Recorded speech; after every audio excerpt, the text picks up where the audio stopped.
दिल्ली मेट्रोमध्ये प्रवाशांची गर्दी आणि त्याच गर्दीचा फायदा घेऊन चोरी करण्याचा प्रयत्न.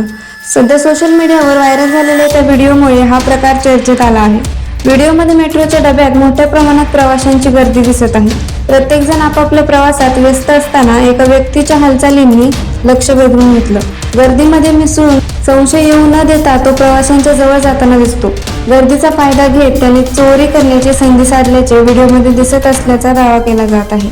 काही क्षणात घडणाऱ्या या हालचाली मेट्रोमधील कॅमेऱ्यात कैद झाल्या, त्यामुळे हा व्हिडिओ सोशल मीडियावर मोठ्या प्रमाणात शेअर केला जात आहे. हा प्रकार पाहिल्यानंतर अनेक नेटकऱ्यांनी प्रवास करताना अधिक सतर्क राहण्याचा सल्ला दिला आहे.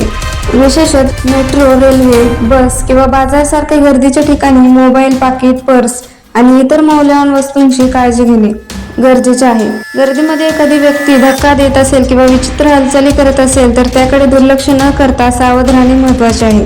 दरम्यान सोशल मीडियावर व्हायरल होत असलेल्या या व्हिडिओतील घटनेबाबत अधिकृत माहिती आणि पोलिसांकडून झालेल्या कारवाईची माहिती स्पष्ट होणे बाकी आहे. त्यामुळे व्हिडिओसोबत केले जाणारे सर्व दावे सत्य मानण्यापूर्वी त्याची पडताळणी करणे आवश्यक आहे.